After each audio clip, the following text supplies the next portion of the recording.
Assalamualaikum warahmatullahi wabarakatuh. Waalaikumsalam warahmatullahi wabarakatuh. Alhamdulillahirabbil alamin.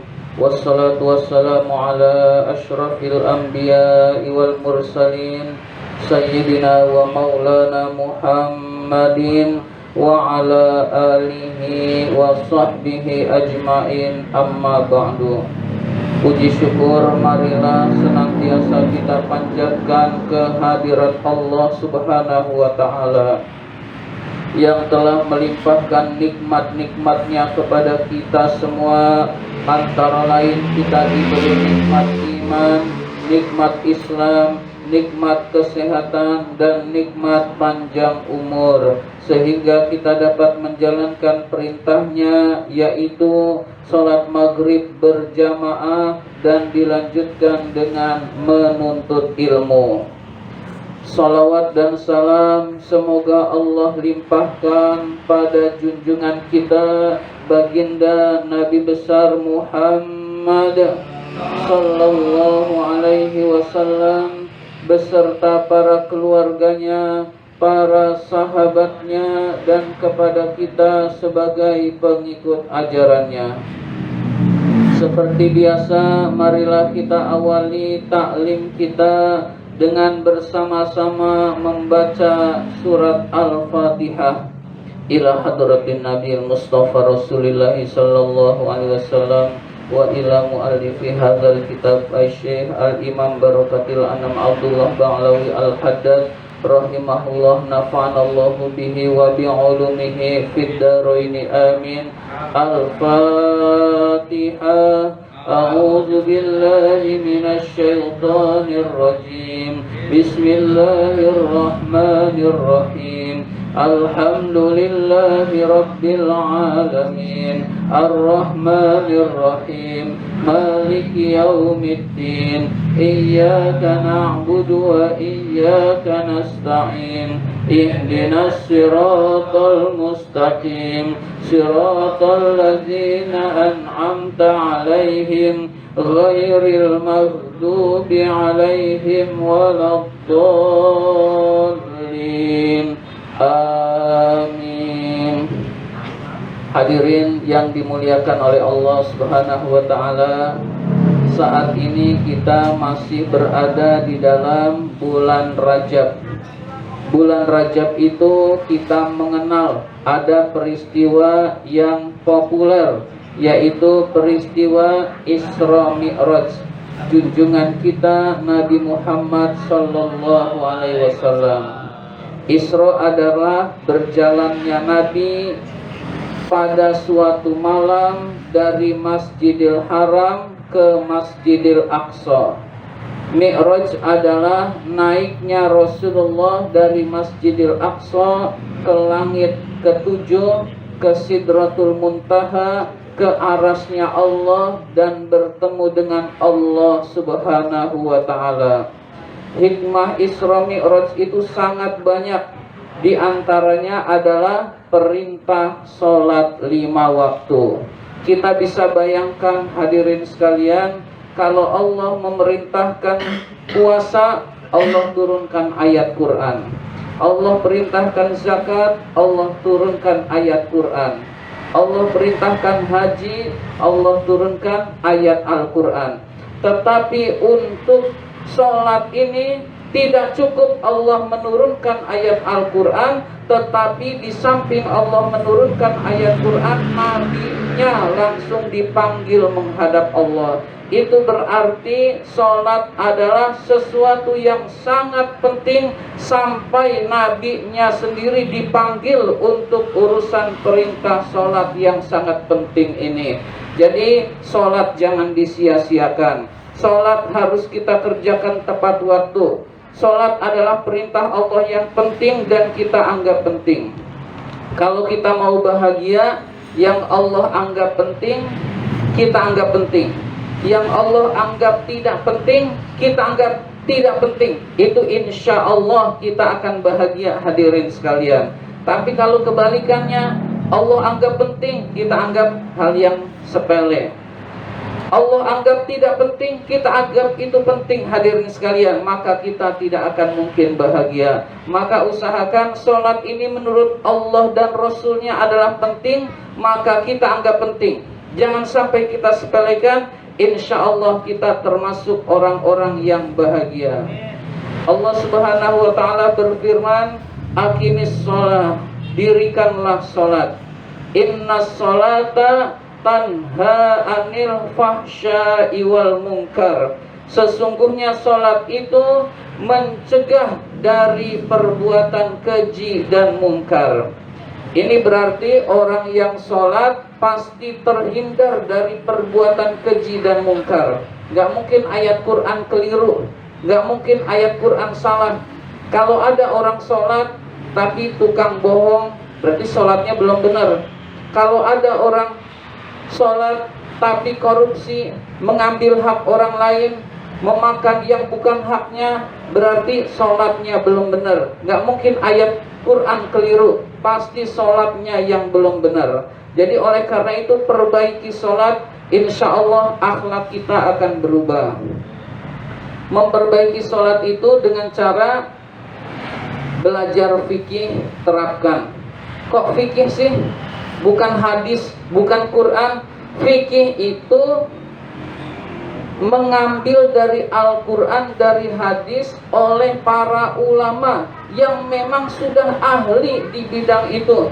Kalau kita ngambil sendiri dari hadis boleh, tapi ilmunya harus cukup. Kalau nggak cukup, pasti akan terjadi kesesatan, hadirin sekalian. Jadi pakai fikih. Fikih pasti sesuai dengan ajaran Rasul, ajaran Al-Quran dan Sunnah. Tidak mungkin meleset, karena yang mengambil adalah ahlinya, yaitu para ulama. Kalau kita langsung ke hadis, ke Quran, banyak kekeliruan karena kita bukan ahlinya. Jadi belajar memperbaiki sholat pakai fikih, pakai fikih. Itu insya Allah kita akan selamat. Nah, jadi kita belajar fikih lalu khusyuk di dalam sholat, itu insya Allah kita akan beruntung, hadirin sekalian. Jadi kita khusyuk di dalam sholat, insya Allah kita menjadi orang-orang yang beruntung. Marilah kita lanjutkan pembahasan kitab An-Nasaihud Diniyah ini, masih tentang bab haji.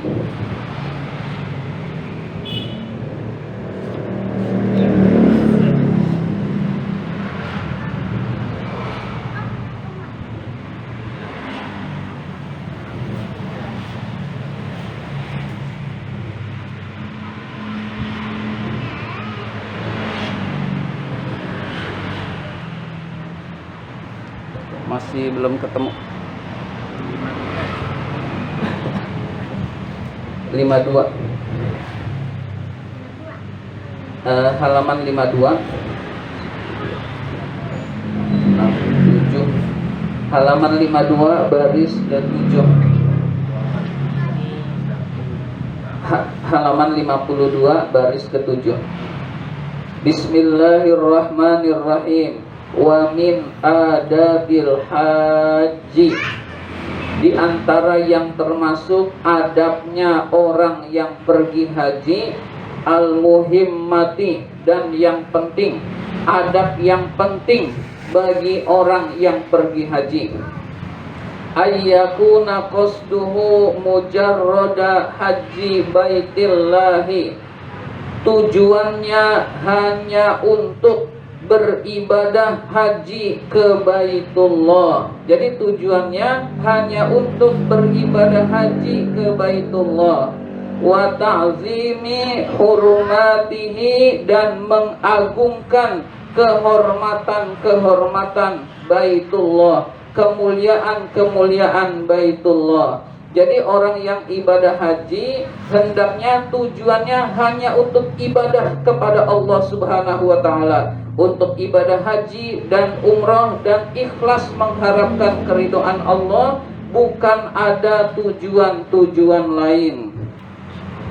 Fa illam yattafiq, maka jika tidak sesuai, lahu, bagi orang tersebut, zalika, tujuan itu, fal yahzar, maka hati-hatilah, kullal hadri, dengan sepenuh kehati-hatian.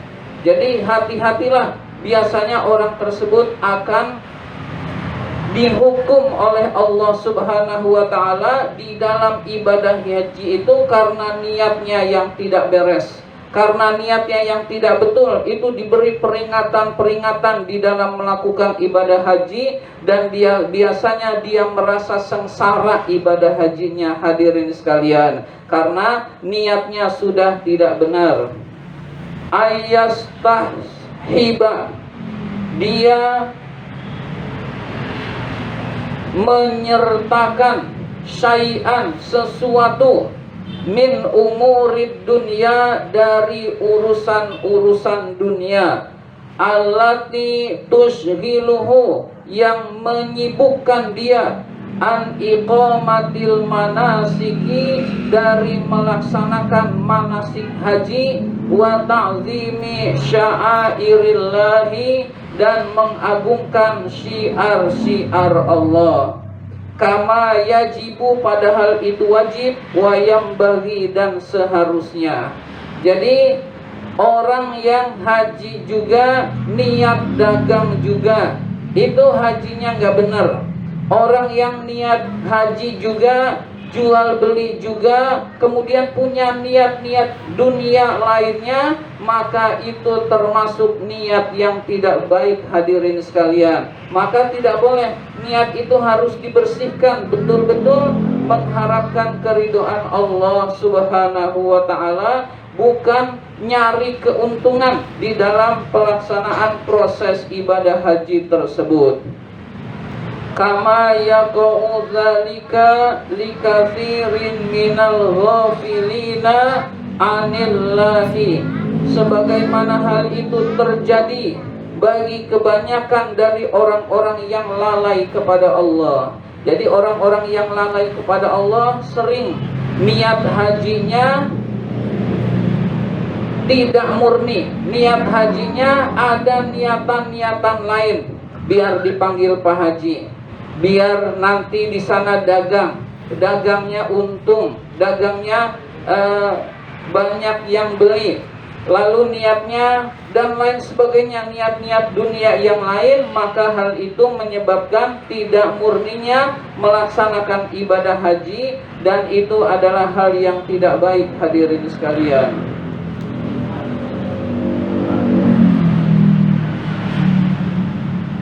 Al-mashhufina, orang yang terlalu bimahabbatid dunia, cinta dunianya, minal ashghali, dengan cara menyibukkan, bi umurit tijarati, dengan urusan-urusan perdagangan, wal mubayaati, dan jual beli.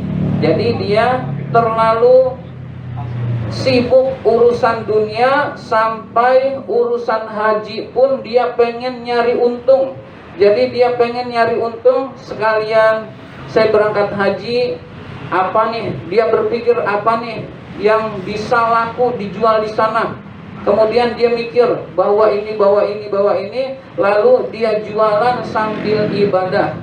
Dia jualan sambil ibadah, maka hal itu diharamkan oleh Allah Subhanahu wa taala. Jadi udah ikhlaskan diri, rendahkan diri di hadapan Allah sepenuhnya, serahkan diri kita kepada Allah Subhanahu wa taala. Maka insya Allah ini orang yang benar, hadirin sekalian. Tapi kalau sambil jualan, maka ini adalah hal yang dilarang oleh Allah Subhanahu wa taala. Anta'zimil hurmati, sehingga melalaikan dari mengagungkan syiar-syiar Allah, wa iqamatil manasiki, meninggalkan manasik haji. Jadi manasik hajinya disibukkan juga dengan urusan jual beli, maka ini dilarang oleh agama, hadirin sekalian. Wa rubbama afdal amru, kadang-kadang orang itu mengutarakan urusannya, ba'dahum, kepada temannya yang lain, ila ayyaj'ala qasdat tijarati, bahwa dia menjadikan tujuannya itu perdagangan. Wal aslu, itulah yang penting. Wal hajju tabi'un lahu, haji adalah tabi'un, mengikutinya. Jadi dagang utama haji nomor 2. Mau mabrur mau enggak, yang penting dipanggil Pak Haji. Mau mabrur mau enggak, orang-orang tahu saya berangkat, yang penting di sana untung, di sana untung besar, maka ini lebih celaka lagi. Jadi menomorduakan haji, kemudian sampai mengutarakan kepada orang lain haji nomor 2. Yang penting jualan, habis jualan kalau sempat haji, kalau nggak sempat nggak haji, maka ini termasuk orang yang celaka. Hadirin sekalian, haji yang paling utama, jualan kita tinggalkan. Sebetulnya jualan boleh, asal kalau urusan haji sudah selesai, nah itu boleh. Tapi dipikirnya nanti, bawa aja barang dulu, itu bisa. Tetapi kalau sampai hajinya nomor 2, maka itu adalah orang yang celaka. Hadirin sekalian, wahadza azimun, ini adalah besar. Maksudnya ini adalah dosa yang besar, pelanggaran kepada Allah yang besar. Wa fihi zammun katsirun, di dalam hal itu ada celaan yang banyak. Jadi dia mencela ibadah haji, mencela rumah Allah, sehingga rumah Allah, kemakmuran syiar-syiar Allah tidak dia anggap penting. Yang penting adalah urusan dagangnya. Nah ini orang yang akan celaka. Hadirin sekalian, wa ammal ittijaru, adapun berdagang, fil haji, di dalam ibadah haji, idza lam yushghil, jika tidak menyibukkan, an iqamatihi, dari melaksanakan ibadah haji, wal itsyani bihi, dan mengerjakan manasik haji, ala wajhihi, atas dirinya, fala junaha fihi, maka tidak ada dosa baginya, wala haraja, dan bukan suatu kesalahan. Wa qad adzanallahu fihi, sungguh Allah telah mengizinkan, fihi, di dalam ibadah haji, wa anzala fi sya'nihi, dan Allah telah menurunkan ayat Al-Qur'an menjelaskan hal itu. Laisa alaikum junahun an tabtahu fadlam mir rabbikum, tidak ada dosa bagi kalian jika kalian mencari karunia dari Tuhan kalian. Fa idza afattum min arafatin, jika kalian telah menunaikan dari Arafah. Maksudnya dari Arafah, urusan haji dan umrohnya sudah beres semua. Jadi urusan haji dan umrohnya sudah beres semua, tidak ada dosa bagi kalian jika kalian mencari karunia Allah. Maksudnya mencari rezeki setelah melaksanakan ibadah haji. Al-ayat, ayatnya masih berlangsung. Walakin, tetapi, tajridul qasdi lil haji faqat, hanya berniat untuk haji saja, huwal afdalu, itu lebih utama. Jadi meskipun tidak dosa jika kita habis haji lalu kita berdagang, habis umroh dan haji kita berdagang, itu tidak dosa. Tetapi jika kita haji saja tidak ada urusan dagang, itu jauh lebih utama. Hadirin sekalian, jadi misalkan kita berangkat haji, kita masih pakai baju ihram, kita jualan minuman misalkan, itu haram hukumnya. Ihram harus lepas. Berarti nanti kalau sudah haji dan umrah selesai di hotel, ihram sudah selesai, maksudnya sudah tahallul, sudah keluar haji, nah itu boleh jualan. Tapi kalau masih pakai ihram itu haram.